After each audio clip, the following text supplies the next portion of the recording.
Vous la connaissez depuis quand, Éléonore? Je sais plus. Je suis incapable de... J'ai perdu toute notion du temps au fil des ans, donc je sais plus. Mais ça fait longtemps qu'on se connaît. Ça commence à faire longtemps. Ça fait combien de temps? Justement, je disais que je n'avais plus de notion du temps, donc je ne sais pas du Moi tout. non plus. Le temps étant tellement relatif, Ah, tout à fait. hein, je n'ai plus aucune idée. Voilà. Non, et pour moi qui en ai 92, moi je ne peux plus situer, c'est fini. C'est ça. Je peux plus. Non, non, ce que j'ai c'est une bonne mémoire, mais dans le temps, non. Voilà, ça fait quelques secondes ou quelques années. Voilà, voilà. En tous les cas, c'est inoubliable pour moi. Et puis, tu as vu la beauté, hein, c'est magnifique. Et là, il y en a que 9. 2, 4, 6, 7, 8, 9.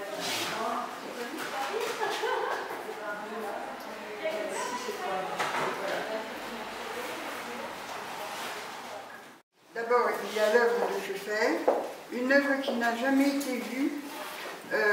Une seule fois, les photos qui sont en bas ont été exposées par Electra et dans une autre grande exposition, mais vous n'avez pas pu les voir. C'est Schoeffer au travail.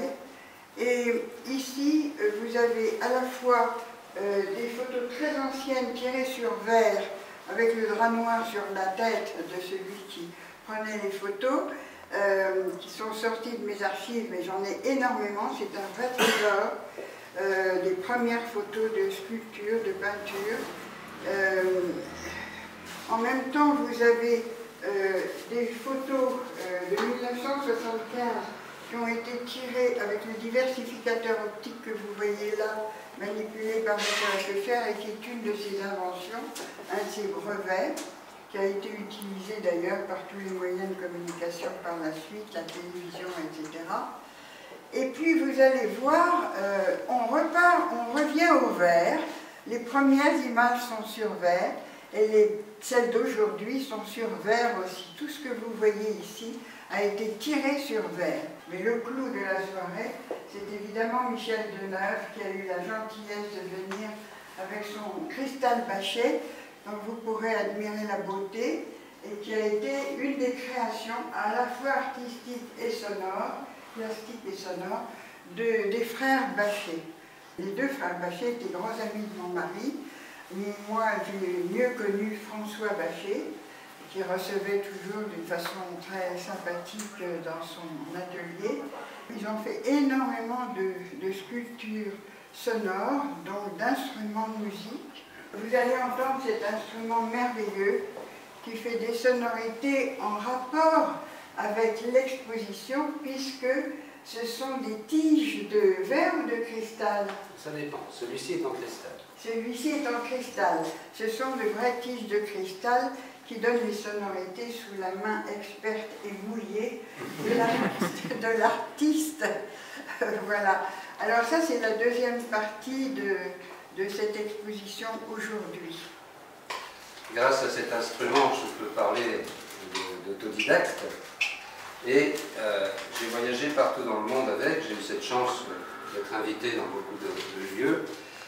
Et en fait, ma musique s'est beaucoup inspirée aussi des cultures diverses, avec les musiciens que j'ai rencontrés sur place et avec qui j'ai partagé de fabuleux moments musicaux. Donc mon style est plus ce qu'on appelle aujourd'hui le néoclassique. Donc si je fais appel au sériel, ça ne veut pas dire que toute la partition sera comme ça. Et si je fais appel au décaphonisme, non plus. Donc je vous laisse seul juge de ce que je vais faire. Ce soir, en tout cas, je vais surtout, par rapport à l'œuvre de Nicolas Schoeffer, je vais surtout improviser en m'inspirant de ces tableaux sur verre qui sont autour de nous. Voilà. Très bien. Et alors, moi, j'ai oublié de vous dire que justement, tout ce que vous voyez comme photographie au mur, c'est l'agrandissement des petites diapositives que vous voyez là. Ce sont les diapositives qui sont les œuvres de Schoeffer et les agrandissements sont d'aujourd'hui. À l'époque, en 1975, c'était une caméra d'époque, mais maintenant avec une caméra d'aujourd'hui, nettoyée, etc., mis en haute définition pour pouvoir apparaître en lumière. Nicolas Schoeffer a laissé une lettre, Dieu merci pour les restaurations de ses œuvres, disant que toutes ces œuvres devaient être restaurées avec les nouvelles technologies. C'est ce qui donne évidemment le loisir de faire appel aux nouvelles technologies pour la prolongation de son œuvre, sous toutes ses formes. Et vous avez ici un texte que vous pourrez lire. Il appelle ses œuvres des var extra, et vous allez voir ce qu'il dit de ces var extra, qui est vraiment la vision de celle que vous voyez aujourd'hui. Pour commencer, il faut être inspiré dans l'improvisation pour attacher. Donc cette première improvisation est évidemment dédiée à Éléonore et Nicolas Chauffeur autour de cette belle exposition.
première partie, vous connaissez mon amour pour les musiques orientales. Alors évidemment. Je dirais juste une petite chose. J'ai adoré sa musique, j'adore cet instrument. La deuxième partie, j'ai encore plus apprécié parce que je suis une fan des musiques orientales, que j'ai travaillé toute ma vie. Mais là, comme il s'agit de l'anniversaire de la naissance de Nicolas Schoeffer, j'ai osé demander à Michel Deneuve s'il voulait bien jouer une pièce classique. Parce que Nicolas Schoeffer, quand il était jeune, il a hésité entre le conservatoire de musique et les beaux-arts. Il a hésité. Il a hésité et il jouait de la musique tout le temps, tout le temps, tout le temps. Et alors il y a une petite anecdote que je vais vous dire, c'est que quand il a fait son service militaire, il a été appelé au service militaire, tous les jeunes recrues étaient là devant le maréchal du logis ou le sergent ou je ne sais qui, et présent, voilà. Et après la présentation, bon, si quelqu'un a quelque chose à demander, il fait un pas en avant et il le dit. Et Nicolas Schoeffer, il a fait un pas en avant et il a dit « J'aimerais bien qu'il y ait un piano dans la chambrée parce que j'ai l'habitude de jouer le matin, le clair de lune, etc. » Enfin, un tas de choses. Alors, vous m'avez dit tout à l'heure... Ah ben oui, que j'allais jouer forcément pour Nicolas et pour vous, une pièce classique. Voilà, la fin de l'histoire, en fait, c'est que Nicolas Schoeffer, quand il a fait ce pas en avant et qu'il a donc demandé un piano, s'est retrouvé de corvée de patates et de je ne sais quoi. Oui, exactement. Il n'a pas eu son piano. Il n'a pas eu son piano. Non. Eh oui. Voilà. Militaire.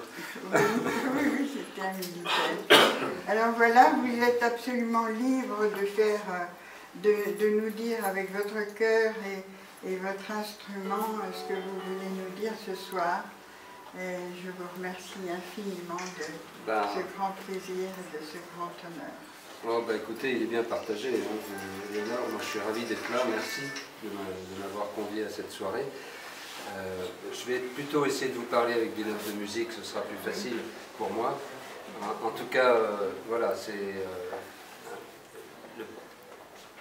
La grande amitié qui reliait Nicolas et les frères Bachet, évidemment, avec Éléonore, évidemment, était l'une des raisons de ma présence ici, en plus de cette relation avec le verre que vous avez autour de vous. Et ça, pour moi, c'est non seulement des souvenirs, mais c'est la vie qui continue. Et puis, donc, ce cristal que j'ai eu la chance de découvrir dans les années 70, a été pour moi un accompagnateur de toute ma vie, c'est un prolongement de moi-même, je pense, comme beaucoup de musiciens, bien sûr. Et donc tout ce que je fais avec, que soit seul ce soir, soit avec d'autres musiciens, est toujours un plaisir renouvelé, donc voilà. Alors, en tous les cas, avant que vous n'alliez nous donner cette joie ultime, je veux remercier aussi Nathalie Dynamique parce que c'est grâce à elle que j'ai pu avoir un nouveau contact avec vous après si longtemps. Elle a joué en l'an 2000 dans l'atelier aussi, le cristal, puisqu'elle est à la fois pianiste et cristalliste, si on peut dire ça comme ça. Et puis je voudrais mentionner cette petite dame que vous voyez là, qui est non seulement elle est musicienne, mais elle crée des instruments sonores. Il faudra que vous preniez connaissance de ça. Il faudra lui envoyer les liens et tout ça, c'est vraiment... Avec plaisir. Voilà, Fabiana Cruz.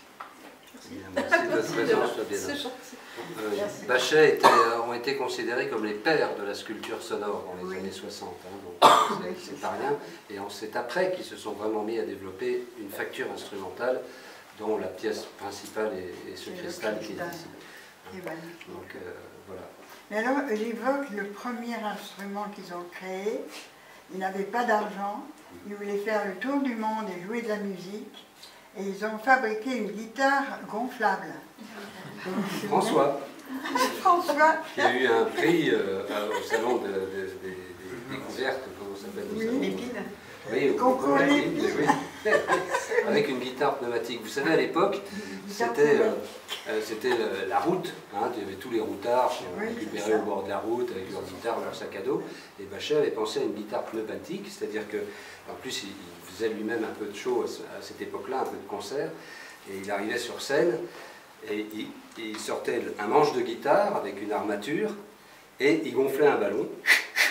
Et ensuite, il mettait le ballon dans cette armature et ça faisait la caisse de résonance de la guitare. Et tout le monde était mort de rire par la présence déjà de cet homme incroyable et puis par cet instrument étonnant qu'il découvrait, qu'il faisait découvrir. Et ça marchait très très bien.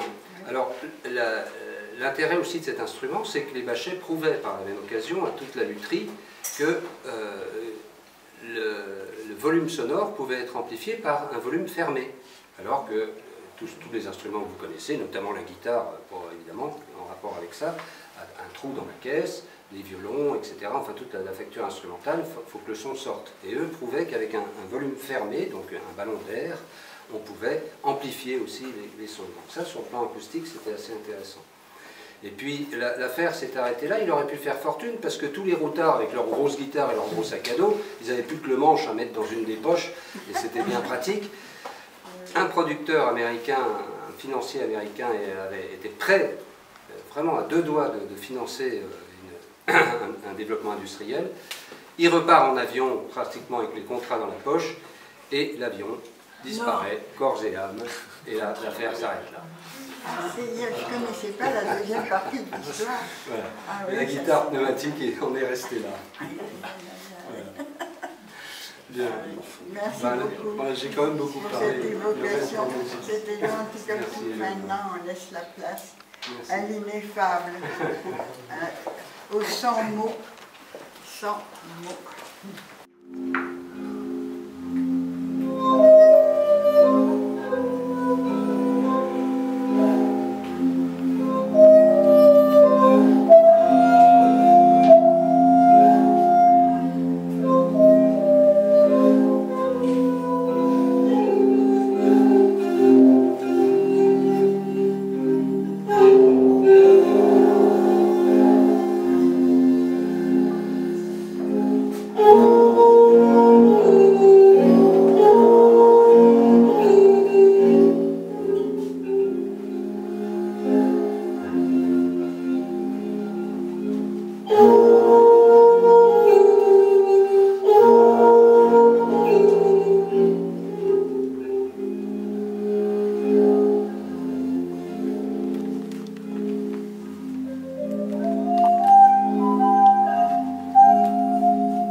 Vincent qui nous parlait de désert. Tout à l'heure, j'ai joué le site de Salout. Je vais jouer maintenant un extrait d'une pièce qui s'appelle Danse de Dune.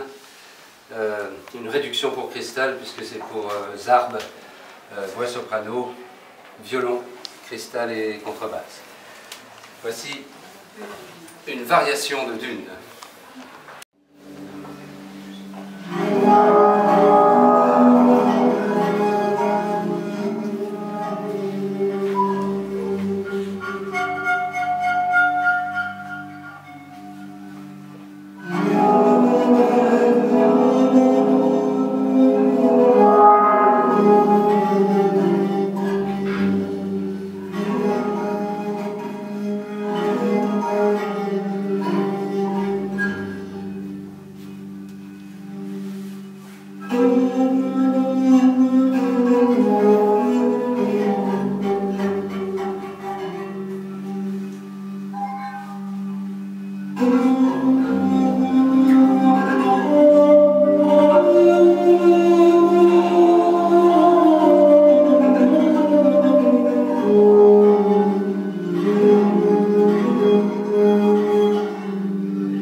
avez un merveilleux métier, art entre les mains. Où que vous soyez, vous pouvez apporter tellement de bonheur. Est-ce que vous étiez content de cette résonance? Écoutez, oui, parce que je crois que ça remplit la salle. Parfois, je me ça demande même si c'est pas trop fort. Oui, c'est ça, bien parce sûr. que tout de suite, ça prend l'espace. Oui, vous pouvez remplir un espace énorme. De temps en temps, je me retiens, j'ai plus là. Et vous serez seul ou il y aura d'autres instruments? Là, on sera en duo cristal et violoncelle. Cristal et violoncelle. Ouais. Alors là, je vais pleurer. Chaque fois que j'entends le violoncelle. On a un très beau programme en plus, musique classique, mais de mes propres pièces aussi. Deux pièces pour cristal et violoncelle. Et puis des musiques plus contemporaines, plus actuelles avec Messiaen, avec Arvo-Part.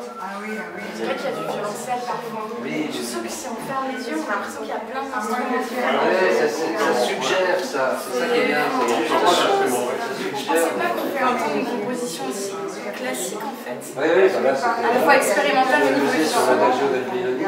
C'est magnifique. Il en fait un mélange de tout ça vient d'écrire et créer je l'entends et je me suis toujours demandé pas décoratif, mais à quoi ça servait. Et en fait, ça, tu vois, c'est ce que les Vachel ont su garder de la sculpture, de leur période, faire de la sculpture. Et quand ils se sont mis à faire de la facture instrumentale, notamment cristal, ils ont réussi à garder cette forme sculpturale. Mais si tu changes la forme, si tu changes l'épaisseur, si tu changes le matériau, tu vas changer le temps. Et est-ce que ça fait mal du tout? Posez encore la question. Je dis maintenant, au contraire des instruments, des artistes qui ont moi ça pollue la peau. Je m'amusais souvent à dire à une époque, vous savez, c'est bien parce que j'ai plus l'empreinte digitale. Sauf qu'aujourd'hui, avec l'ADN, je ne plus rien. Et c'est vrai que ça pollue la peau. Ça pollue la peau. Et l'eau, il faut en mettre régulièrement. C'est très rarement, mais régulièrement. Ça dépend aussi de l'hygrométrie, de la température de ce. Et en fait, elle est à l'intérieur. C'est-à-dire que l'eau là que tu vois, c'est des baguettes. C'est des baguettes. Donc tu vois, c'est celle qui vient se mettre en dessous. C'est bien, c'est que c'est toi avec tes doigts qui viens rajouter de l'eau. Je rajoute de l'eau et l'eau se stocke en dessous. Quelques gouttes d'eau viennent se stocker en dessous. C'est fou. Est-ce que tu sais jouer au piano au départ? Non, j'ai joué du piano, mais je ne suis pas pianiste. D'accord. Michel, je vais y aller, donc je te remercie infiniment. Je sais pas comment tu... Moi je peux pas par exemple, si je veux faire un son, mais j'arrive pas. Voilà, mais ça c'est... C'est magnifique. C'est comme un piano en fait.